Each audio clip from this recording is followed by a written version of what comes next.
Iingay sila sir. Sila patulog. Kinain yung mga anak na yan. Iingay sila yan sir. Sila patulog ng kapitbahay.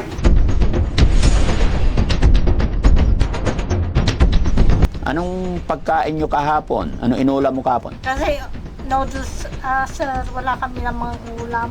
Kanina umaga, anong inulam mo? Noodles, sir. Kahapon? Pili, sir, kasi wala kami. Kahapon, pilis. Oo, sir. Kanina umaga, noodles. Oo, sir. Eh ngayon tanghalian, anong ulamin nyo? Wala, sir. Wala rin. Ikaw dapat ang maghanap ng trabaho. Hindi yung trabaho ang lalapit sa'yo.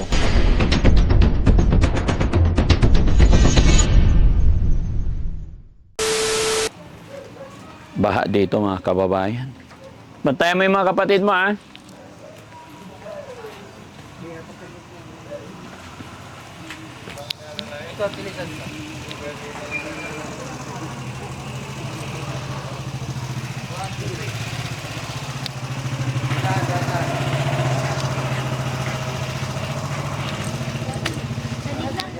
Hello po. Hello po. Oo.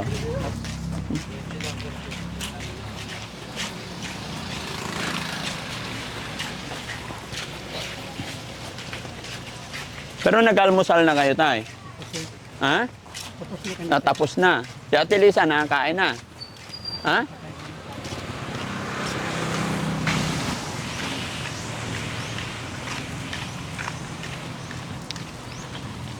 Hindi naman na siya alagain, tay, di ba? Hindi na alagain si Ate Lisa. Okay na yan, alaga niya. Okay na, bitawan mo na, ako na bahala. Hindi na alagain si Ate Lisa, mga kababayan. Ang laki na ng pagbabago. No?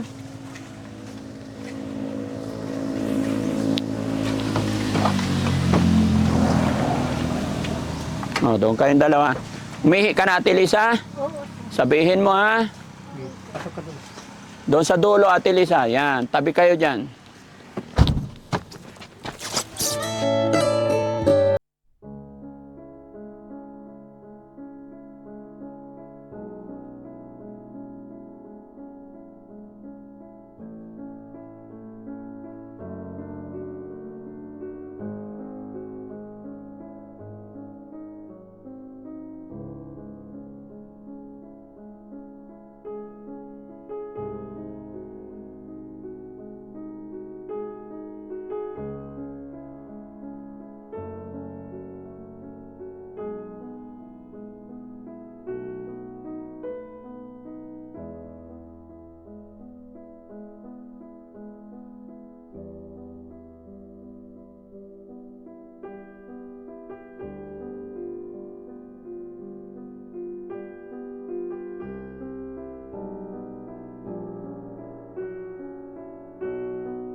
Camera ko. Pero okay lang guys. Mga kababayan, time check. Alas 5 ng hapon. Umalis kami sa bahay kaninang umaga from Pangasinan. At dito, natapos kami sa follow-up, check-up ni Ate Lisa. Thanks to God. At ito, may mga binili na tayong gamot. So, yung binayaran natin kanina, okay na. Ito yung sinasabi ko sa inyo mga kababayan na sa gamot talaga, yung mga ganitong pasyente ang medyo mahal. Pero okay lang naman, nakayanan pa naman. Pero yung binili namin dito is may bibilhin pa sa labas kasi. Ito na lang Sam, no? Multivitamins na lang. Ayan na lang, sir. Vitamins na lang. Wala sila dyan, sir. Wala sila dyan. Okay. So, anong sabi ng doktor? Ito yung mga binili namin, mga kababayan. Tapos ito. Good for. Ang balik natin is December 5, sir. December 5. Huwag na huwag mong kakalimutan yun, tay, ha? Opo, sir. Lagi mong isa sa isip yung schedule ng check-up ni Ate Lisa. Tsaka huwag na huwag mong pababayaan malaktawan ang gamot niya. Opo, sir. Ano sabi ng doktor sa'yo, tay? Basta tuloy-tuloy lang ang gamot niya, sir. Bawal daw yung magkape. Ang gatas pwede naman, sir. Tapos yung mga energen, yun, mas maganda pa rin yun. Energen. Yung bawal lang yung kape. Bawal ang kape. O, yung sinabi niya sa akin, sir. Ano pa? Hindi tinanong kung ano yung pagbabago ni Ate Lisa. Tinanong nila, sir, okay naman sinasabi. Kaya nga, anong tanong nila? Nakakalaba ka na, nakakaligo ka na, sabi niya ni sir. Oh. Opo, sir. Opo, dok, sabi naman niya. So, marunong ka na maligo mag-isa, Ate Lisa? Very good. Nagsasalot pa ako, sabi niya. Nag-iigib na rin siya. O, sabi niya, dok, interview sila, dok. In-interview kayo. Kasi Interview mga niya. kababayan, mga kabarang, pagdating dito sa loob ng ospital, hindi na po sumasama si Daddy Frankie. Medyo nagpapahinga rin tayo konti dito sa loob ng ospital. Pagdating talaga sa loob ng ospital is hanggat nandyan ang family ng ating pasyente, sila yung mas karapat dapat talaga. Tsaka sa amin, puro alalay lang kami. Pero paglabas po, ang nag-assist si Kuya Sam at tsaka si Kuya KJ. No? At hindi kami nagbibideo sa loob ng ospital dahil yun ang pinakamahigpit na bawal. No? So, okay. Ito yung nabili. Okay. So, Sam, okay na ba tayo? Yan, sa vitamins na lang, Dads. Yung sa labas po. Oh, bibili tayo sa labas. Okay lang, walang problema. Oh, meron pa naman tayong pambili dito. Tinanong pa, sir, kung nagre-regla. Ha? Nagre-regla na siya, sabi niya. Ano? Tinatanong kung nagre-regla pa siya. Oh. Hindi naman, sabi naman, sir. Hindi na nire-regla? Oh. Pero nung nandun siya sa amin, Pero nire-regla siya. pag nagregla, dikit mo lang sa yung pan mo, sabi naman niya. Para malaman mo sa nagre-regla, sabi niya. Idikit sa? Sa mga papel. Ano? Pag nagregla daw, sir, idikit mo lang sa papel para malaman mo nagre-regla ka, sabi niya. Alin ang ididikit? Yung kwan siguro, yung kwan, sir, siguro kami niya. Yun ang sinabi sa akin pa, yung doktor. Susulat mo sa papel, tatandaan mo sa Yun, papel. susulat mo lang sa papel. Para alam mo na nagre-regla ka, sabi niya daw. Dapat monitor mo yun, tay. Ha? Tinanong ko, Kaya nga, hindi. Ibig kong sabihin, kasi ikaw yung kasama niya sa bahay, dapat monitor mo yon. Sinasabi ko pa doon. Tapos lagi yung papaliguan ng may shampoo, kasi baka may kuto na naman si Ate Lisa. Naliligo O kamot ng araw-araw. kamot. Naliligo araw-araw dyan, sir. Pero kailangan tayo may shampoo. Hindi porkit naligo. May kuto ka na, Ate Lisa? Siguro sa... Siguro. Kamot ng kamot eh. Ha? Doon sa amin kasi mga kababayan, mayroon kaming Selsun Blue na ginagamit kasi yung pangontra sa kuto. Hindi naman po pwedeng araw-arawin yung Selsun Blue. Hindi pwedeng araw-arawin kasi mahal. Pwedeng araw-arawin kung afford. Kaya hindi namin pinapa-araw-araw kasi mahal. Di ba? Pati kay Kuya Sam, binigyan ko rin yun. Di ba, Kuya Sam? Kumusta Selsun Blue mo? Ganda, wala nang dandruff. Wala na. Ayan. Dati kasi mga kababayan, hindi ko rin alam yung mga yan. I-repair ko rin yan sa inyo, mga kababayan. Kasi yan ay turo din sa akin ng aking family doctors. No? So yung yung mga naituturo sa akin, sa amin, ng mga doktor na pinagmumulan ko, pinanggagalingan ko, ano yung mga suggest nila, at alam kong nakakabuti, yun din ay sinishare ko sa aking mga kasamahan, sa aking team, at sa aking mga beneficiary. Kaya sa inyo na mga nanonood, kung meron kayong mga dandruff or kuto, bili po kayo noon, Selsun Blue, nasa Mercury. No? Maganda yun, may menthol, yun, maganda sa scalp, maganda sa anit. Mararamdaman mo talaga pag pawisin yung ulo mo at nagkakaroon ka ng balakubak, Gamitin mo yon. Ayun, mararamdaman mo after mong naligo, mararamdaman mo talaga yung ginhawa, parang gagaan, no? So, ganun din sana ang gawin mo, tay. Opo sir, bibilin ko siya. Paano ka makabili, tay, kung hindi ka nagtatrabaho? Magtrabaho ka na, ha? Maghanap ka na ng trabaho, tay, Opo, ha? sir, kung may mapapasokan sir, magkatrabaho ko sir. Hindi, tay, wag mo sabihin yun. Dapat, ang sasabihin mo, kahit anong mangyari, maghahanap ako ng trabaho. Opo sir. Kasi paano kung wala kang mapasukan, hindi mo na mapakain yung mga anak mo? Di ba? Kawawa si Ate Lisa. Nagutom na si Ate Lisa. Kunin mo nga yung ano dyan sa, pakainin muna natin sila bago ibiyahe. Tay, ay yung tubig, ay yung soft drinks. Okay. Matapon, hawakan mo muna, tay. Sige mga kababayan, pakainin muna natin sila. O, hawak. Okay. Baka matapon, ipatong mo doon. Mamaya na yung soft drinks, tay. Okay na. Dito muna. Okay na. Pakain muna kayo. Iabot ko sa inyo pag tayo mo nga dyan, bro. Ayan, be careful, be careful. O sige, pakainin nyo muna sila. Tay, sige na, kain na muna. Kasi gutom na itong mga kababayan. No? Gutom na si Ate Lisa. O sige, pakainin. Bigay ka Ate Lisa. Oh. Ayan.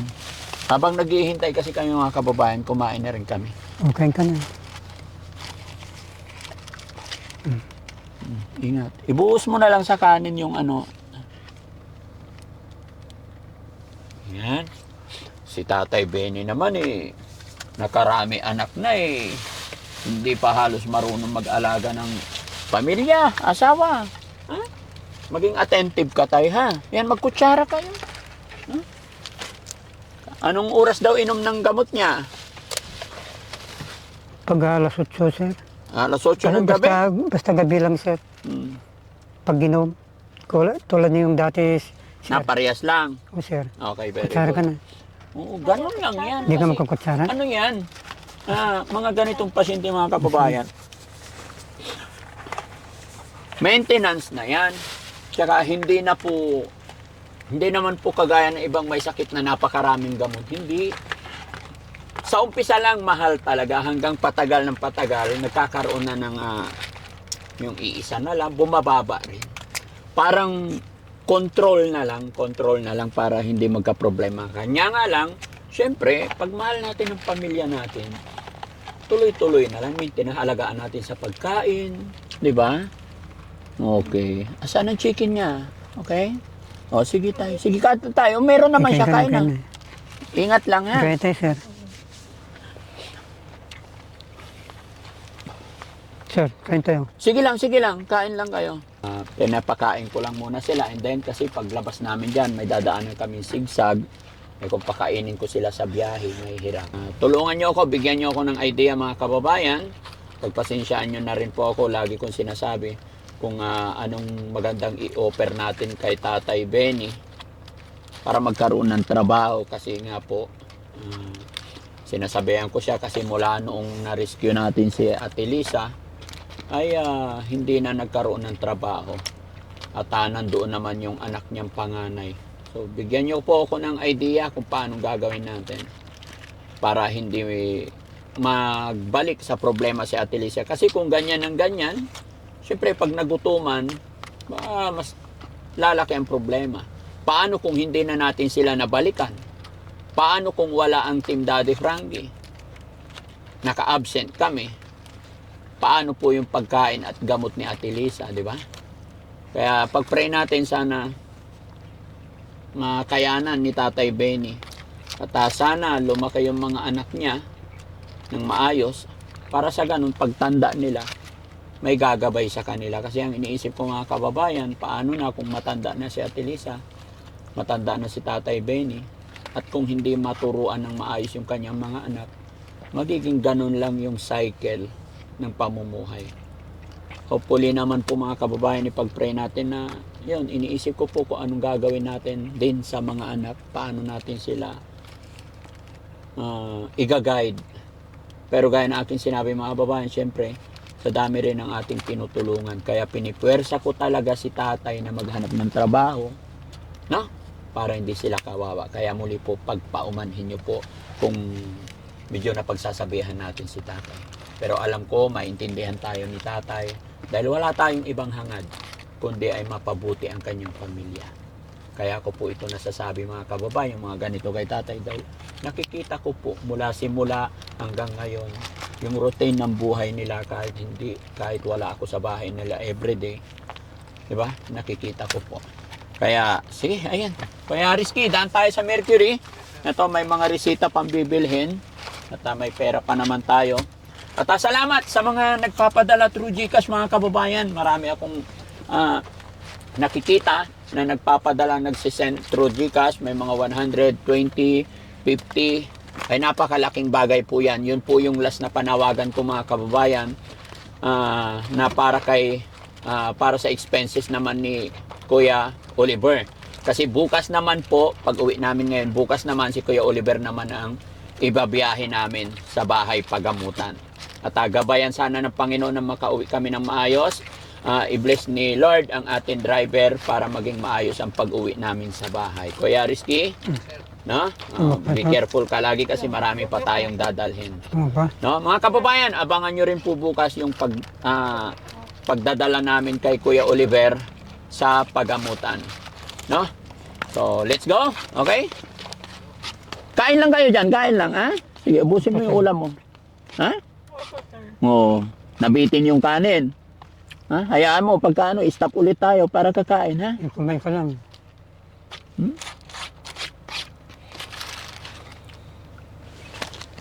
Oh, nandito yung inumin nyo. Sabihin mo, Kainin mo pag-iinom na.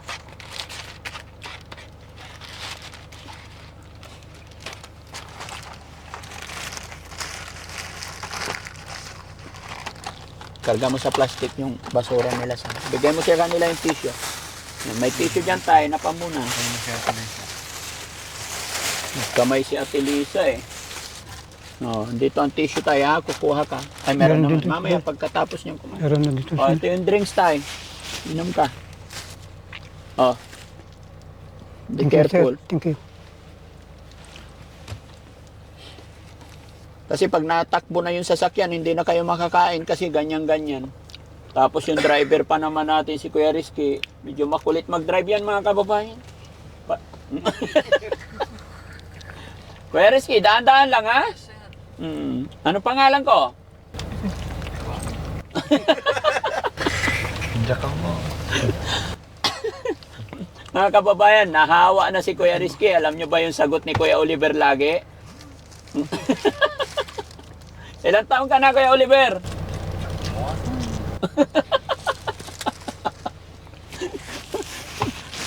Mahanginan ka. Anya inagan mo? Ilocano aja ya, sir. Uwi na. Ilocano ato eh. Naling ako Ilocano agad, sir. Naglaing na. Naglaing ka mag-Ilocano, Kuya Oliver? Diyan ka mo. O, tay, itago mo na to. Yan, Yan sir. yung gamot. Ha? Vitamins na lang bibilhin natin. Opo, sir. Yan. Kumain ka lang. Ha? Kasi balkot ko atan. O, i-plastic mo. Plastic ko tayo ka. Karga nyo dun sa plastic. Sayang yan. I-assist mo sila. Kuya Sam. Kaya yung kano, O, inumin mo na yan. Inom ka. Kulang pa yung inumin. Akin yung isa dyan, Kuya Rizky. Inumin mo na yan, may inom mo yan. Ha? Atoy pa. Suwanan, sir, timinumin. Nagawid tayo? Mabalinan? Uwan, sir. Mabalin, sir, at nagawid din ta. Nagawid din ta. Nalpas mo titikapan, sir. Ano? Nalpas titikapan, sir. Ay, naalpas na tichik kapon. Ilocano. Oh. Oh. Diyan ka mo. Kailangan maghanap kang trabaho, Tatay Benny, ha? Opo, sir. Okay, very good. Oh, let's go na, Kuya Rizky. Ingat, Kuya Oliver.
nila Ate Lisa. Ginabi po kami mga kababayan kasi medyo malayo talaga yung pagamutan ni Ate Lisa. Ha? Okay lang kayo dyan, tay? Sir? Okay. Si Ate Lisa, okay lang? Ininom mo na yung drinks mo? Masarap? Okay. Si Tatay Benny, nag-iinom ka na, tay? Ako, sir. Nag-iinom ka na? Ako, sir, hindi na. Yung alak. Hindi, yung... Nainom ko na, sir. Oo, iniinom mo na. Oo, yung binibigay kong ano, yung... Anong pangalan yan? Patingin. Yung ininom natin. Ha?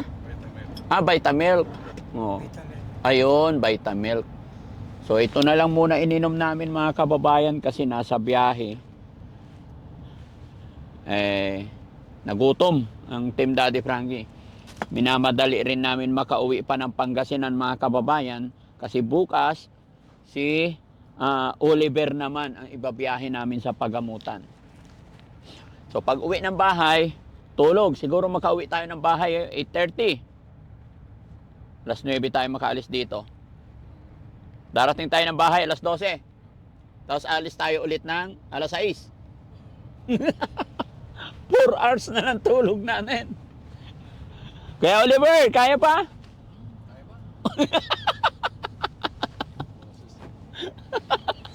Magkaboses na.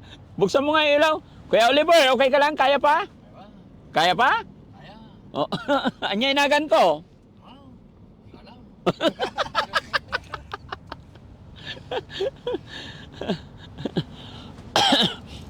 Ate Lisa, okay ka lang?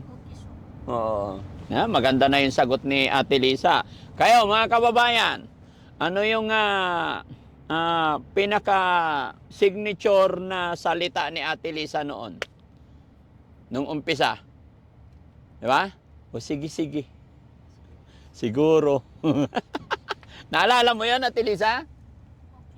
Okay. Opo, very good na. Wala nang sige-sige. Okay. Wala na rin siguro. Wala na. Very good. Ito, papasok na tayo dito. Salamat. Yan, medyo madilim lang. Ingat, Kuya Oliver. Ay, alam na ni Kuya Benny. No? Nga pala sa lahat ng nanonood ng premiere natin mga kababayan, ngayon pa lang ako'y nagpapasalamat po sa inyong lahat sa suporta ninyo. Nagiging maganda yung views natin. Kaya sa lahat po na nandyan sa baba, sa premiere natin, maraming salamat po mga kababayan. Hindi ko po kayo maisa-isa. Ganon din po sa mga kababayan natin na nasa ibang bansa, mga kababayan natin OFW. Maraming salamat po sa inyong lahat mga kababayan, no? Saan man po kayo naroroon din dito sa Pilipinas, Luzon, Visayas, Mindanao. Maraming salamat po. Yan, pasensya na po kayo sa boses ko pagka ganitong napupuyat si Daddy Frankie. Talagang namamalat po ako. No? Hindi rin kasi natin pwedeng hindi sundin yung araw ng follow-up check-up ni Ate Lisa para tuloy-tuloy ang kanyang paggaling. Kaya ikaw, Tatay Benny, iingatan mo yung asawa at mga anak mo, ha? Huwag mo silang papabayaan. No? Oo, kailangan gumawa tayo ng paraan, ha? Okay, tingnan mo yung hirap pagod natin. Tapos pag pinagutuman mo si Ate Lisa, wala, babalik sa problema ulit.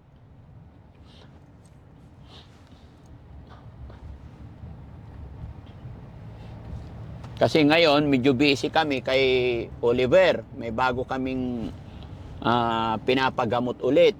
No? Kaya wag mong iisipin na nandyan kami all the time. No? Ang mission lang namin kasi tayo is maipagamot si Ate Lisa. Ngayon, pag naipagamot na si Ate Lisa, okay na. Iba naman ang tutulungan namin.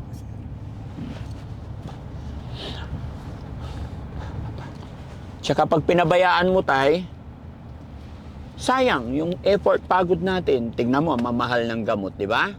Oo, kahit vitamins pa lang. Asaan yung ibang gamot? Nandyan na.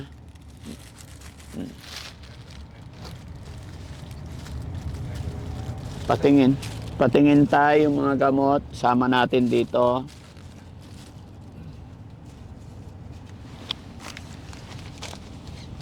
Okay. Ayan. Dami mga kababayan. Daming gamot. Pag sama-samahin ko dito sa plastic. Ito lahat. Ayan. Dami yan. Kasi ang balik na niya mga kababayan, balik na namin is December 5. Oh, December 5. Anong araw kaya? Tapos ito naman, vitamins to ha. Tay, vitamins. Once a day lang. No? Tama? Oh, once a day. Tapos ito yung gamot, no? Oh, lahat. Yan mga kababayan, dami pa rin gamot ni Ate Lisa. Karga ko lahat dito. Oh, ingatan mo to kasi pagdating doon sa bahay nila mga kababayan, maingay ang aso. Karga mo na sa bag. Alam mo na yan, Tay, ha? Kaya dito na lang tayo. Okay, pero ihatid nila natin sila hanggang bahay. Ingat ka dito, kuya. Ilak mo yung sasakyan. Kaya na namin to. Wala na maulan, di ba? O, sige, let's go. Sige, ihatid ka namin, Tay.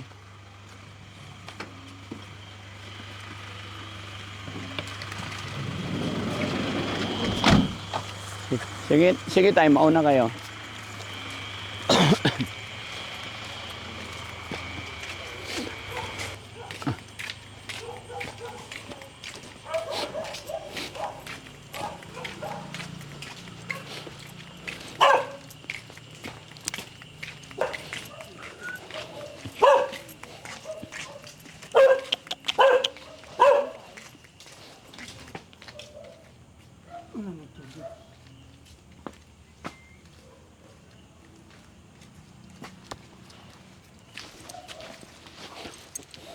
Ingat, ingat.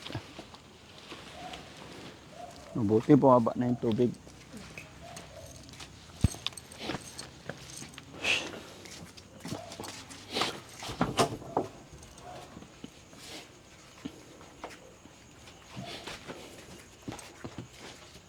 Magandang gabi.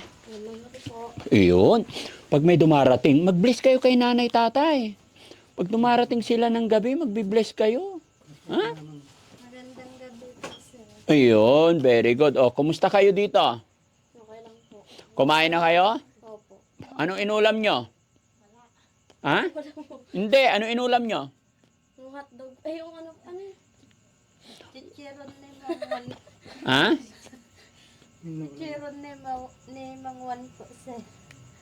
Chicharon ni Mang Juan? Opo. Ano yun? Chicheria.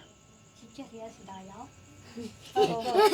Tapos yung ano po, yung gisa na ano po kanina, papaya ng may sardinas. Ginisang papaya na may sardinas. Sino nagluto yon? Si ate ko po. Oh, very good. O, di ba? Basta't may mailuluto si ate, marunong ka na magluto, di ba? Okay? Wala talaga kayong ilaw dito, solar lang. Meron po. Ate Lisa, okay ka na? Alis na kami. Okay, sir. Okay, Tay, alis na kami. Oh, sir, maraming salamat sir sa paghatid niyo sa amin sir. Alam mo na yung gamot. Opo, sir. Babalik ako dito, kukumustahin ko kayo kung may trabaho ka na, ha? Opo, sir. Alamin ko kung may trabaho, kailangan maghanap ka ng trabaho, ha? Hindi pwede tayo na walang trabaho, ha? Opo, sir. O, Tay, ha? Babalik ako sa sunod na mga araw dito, ha? Kailangan may trabaho ka na po. Ha? Opo, Daddy Frankie. Maghanap ako ng trabaho para may pangbuhay ako sa mga anak ko, Daddy. Sigurado. Opo. Okay, o sige. Kayo mga anak, alagaan nyo yung nanay nyo, ha? Ikaw lagi magbantay sa nanay mo pag maghahanap ng trabaho ang papa mo, ha? Ate, ikaw? Kasi nakikita ko medyo maayos-ayos, no? Kailangan mag-aral ka mabuti, ha? Okay? Gusto mo ba makapagtapos pag-aaral? Sana sa susunod na pagbalik ko, pwede pa makita ko yung... Pagkuhan po, sir, Ha? ito lang po ako. Ako po yung nag-aalaga po sa nanay ko. Ano? Pagkuhan lang po, dito lang po ako. Ako po yung nag-aalaga po sa nanay ko. Ay, ikaw lagi nag-aalaga sa nanay mo? Opo, Oh, very sir. good. Ay, si tatay, anong ginagawa? May tagaluto din po pa minsan. Tagaluto din. Dapat sabihin mo na lang sa tatay mo, maghanap na lang ng trabaho para ikaw dito. Para may pambili kayo. No? Opo, Si nanay ko po konti-konti lang po yung kinakain niya po. Bakit konti-konti kinakain? Parang parang makusim na po siya. Ano yung makusim? Parang hindi po siya nakakakain. Bakit? Ano sa palagay mo? Bakit hindi siya nakakain? Ha? Hindi po sir. Ha? Konti-konti lang po yung... Kaya nga, sa palagay mo, bakit hindi siya nakakakain? Hindi po siya nakakakain ng maayos po sir. Bakit kaya? Ha? Bakit kaya hindi siya nakakakain? Napusog sa birisda. Busog po sa... Hindi.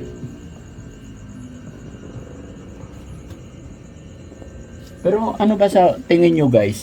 Palagay nyo, nung binalik natin tsaka ngayon, tumaba ba siya o pumayat o may pagbabago ba kay Ate Lisa sa katawan? Ano po, Lods? Pumayat po siya. Pumayat si Ate Lisa? Opo. Medyo namayat konti. Kasi yung sa mukha niya, bilog-bilog din ngayon. Ano eh. Ah, Malalim na yung mga dimples mo. medyo lumalim yung pisngi niya ngayon. Opo. Kayo mga kababayan, mga kabarangay.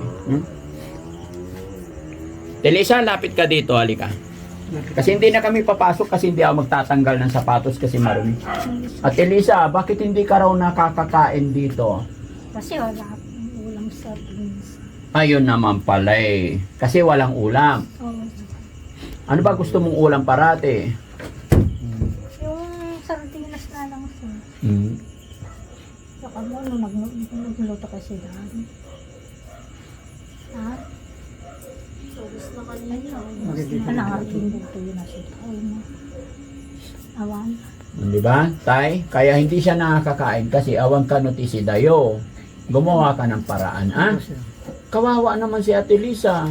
Magkakaproblema lalo. Walang ulam lagi kaya hindi ka nakakain. Oo sir. Ano ba lagi ulam mo? Saka mo na wala. Hindi ko alam kung anong ulam namin sir. Kaya nga, ano pinapaulam sa'yo lagi ni tatay? Wala sir. Walang pinapaulam. Oo sir. Hindi sabihin mo magbili ka ng ulam ka mo Na? Oo sir. Sabi ni tatay may 5,000 pa siyang tinatago eh. Saan yung 5,000 mo? Ibili ko lang ulam. Oo, bibili mo na. Ah. Ha? Mayroon pa daw 5,000 eh. Hindi ko alam sir. Kikitama. Yun, pambili ko lang mga ulam-ulam. Hindi ka nagluto. Si anak, ilang taong ka na anak? 13 po. Ha? 13, 13. oo. Kasi 18 dapat ang nasa hustong edad sa bata eh, no? Opo. Grade 8 ka. Opo. Nung nagluto kay kamat ko, sila ni... Kanin lang yung meron dyan. Kanin. Sige. Sa'yo mo naman Okay, kasi so, binigay tay, nay, alis na kami, no? Oo. Babalik po ako dito, tay. Para malaman ko ano yung gagawin mo pa. Plano mo sa iyong pamilya. Opo sir. So, sana pagbalik ko, ha? Elizabeth, halika. May tanong pa ako sa'yo. Gaano mo ka gusto mag-aral? Ano po? Makapagtapos po ng pag-aaral. Gusto mo makapagtapos? Opo. Are you sure?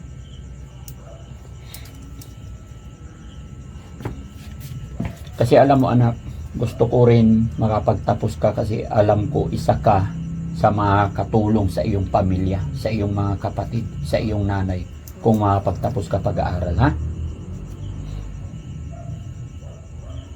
Anong grade mo? Anong pinakamataas? Anong average mo sa grades? Wala pa po. De, last year. Nasa ano po? 91 po. Oh, very good. Gusto mo pag-aralin kita? Opo. Pero pag pinag-aral kita, balak ko kasi pag-aralin kita, gusto ko sa Makati. Gusto ko makapag-focus ka ng pag-aaral. Gusto mo ba yun? Hindi ko po alam. Sa palagay mo tayo, halika. may tanong ako sa'yo, tay. Kung sakasakali pag-aaralin ko yung anak mo, tapos dadalhin ko siya doon sa Makati para focus siya sa pag-aaral niya. Sa palagay mo, pwede papayag ka kaya? Papayag ako sir, basta gusto ko lang makapag-aral ng mga anak ko sir. Mga kababayan, mga kabarangay, yun po yung iniisip ni Daddy Frankie. Pinag-usapan na po yan namin ni Aling Rochelle. Kasi tinitignan ko yung sitwasyon dito, kung nandito lang lagi. Hindi naman sa pag-underestimate mga kababayan, or hindi sa pinapangunahan ko. Sa nakikita kong sitwasyon, sa hirap ng buhay, sa sitwasyon kalagayan ni Ate Lisa at saka si Tatay Benny. Parang gusto kong magkaroon kahit isa man lang sana sa anak nila makapagtapos ng pag-aaral. Pero mahirap naman siguro mga kababayan kung pag-aaralin ko tapos ganito ang sitwasyon. Parang hindi ako komportable. Hindi ako kasigurado kasi malayo ito sa bahay ko. Hindi ko mamomonitor. Kaya tinatanong ko yung bata, tinatanong ko si tatay kung decided talaga. Kasi kahit anong gawin natin mga kababayan, anong gawin ko, anong gawin ninyo, kahit anong gawin ko, kung ang bata ay hindi siya decided or ang magulang ay walang suporta, hindi natin alam. Pero kung sila, si tatay, decided at saka yung bata, di ba? May bahay naman doon. Kumbaga, si Aling Rochelle po ang magbabantay doon sa Makati. Parang nandoon siya para mag-aral lang, focus talaga. Di ba? Elizabeth, halika. Kasi hindi naman ngayon, hindi naman kita, bibigyan kita ng time, chance para mag-isip ng maraming beses. Pero pag sa Makati ka nakapagtapos, kahit papano, advantage. No? Pero pag-usapan nyo muna. Yun yung iniisip ni Daddy Frankie. Parang ano po, parang hindi ko po kaya. Ayaw ko po. Ganun. Bakit? Yung parang mawawalay po ako sa kanila. Tuwing bakasyon pwede ka naman umuwi. Sa umpisa lang yun mahirap. Pero pag nasanay ka, tapos pag natapos ka na ng pag-aaral, tuwing bakasyon babalik ka dito. Maibibigay ni Mami Rochelle lahat ng pangailangan mo. Gusto ko makapasok ka isa sa mga pinag-aaral ni Daddy Frankie. May mga pinag-aaral na po ako mga kababayan na kasama ang magulang nila. Pero depende kasi sa sitwasyon. Nakikita ko kasi gaya ng binigyan ko ng tuition nakaraan, nakita ko yung nanay tatay full support sila sa anak. So, bigyan ko ng tuition, bigyan ko ng baon, kampante po ako na makapagtapos. Kasi ayaw ko mga kababayan na ang scholar ko, yung pinag-aaral namin, is mapupunta sa wala. Sa sitwasyon kasi ni Tatay Benny, sa sitwasyon ni Ate Lisa, sa sitwasyon ng panganay, sorry po, no? Hindi ako kampante. Dahil ang gusto ko mga kababayan is mabigyan din ng, maturuan din ng tama, yung maayos pa talaga, maayos na pagkain. Kasi ang bata, papasok po sa school yan mga kababayan, na gutom, puyat, hindi nabigyan ng maayos na higaan or what. Hindi ko sinasabing hindi maayos. Gusto ko yung maging complete para pagpasok sa school matalino. Fresh mind. Iba po ang tao pag tamang pahinga, fresh mind tayo nasasabak sa mga bagay-bagay na gusto nating gawin. No? Tay, hindi ko po kayo pinipressure. Pag-isipan nyo po itong offer ni Daddy Frankie. Opo sir. No? Anak, pag-isipan mo. Kasi ikaw, alam ko ikaw ang magiging pag-asa ng nanay at tatay mo. Na? Pag-isipan mo muna. Sa Makati, aalagaan ka ng Mami Rochelle, yung asawa ko. At hindi lang ikaw ang nandoon. Marami akong mga kasama doon. Nandoon si Yaya, may Yaya kami doon na isa, may tagaluto kami. No? Hindi ka kasama sa kwarto namin. May kwarto, may bahay, may room ang aming mga kasama sa bahay. Pero hindi ka kasambahay doon. Kumbaga kukunin lang kita para pag-aralin doon. Maaaring kinakabahan ka kasi siyempre yung mga batang hindi sanay sa Maynila, kinakabahan so far sa ngayon. Pero pag nasanay ka, maniwala ka sa amin, hindi ka namin pababayaan. Basta magsipag ka lang sa pag-aaral. Dahil gusto ko, pag nakapagtapos ka kasi ng pag-aaral mo, ikaw na ang makakapagturo sa mga kapatid mo, magagabayan mo sila. Kasi mabibigyan ka ng tamang payo, pag-aaral. Nasa magkaroon ka ng diploma. Gusto kong magkaroon ka kahit makapagtapos ka teacher kung anong gusto mo. Di ba? Opo. Maganda.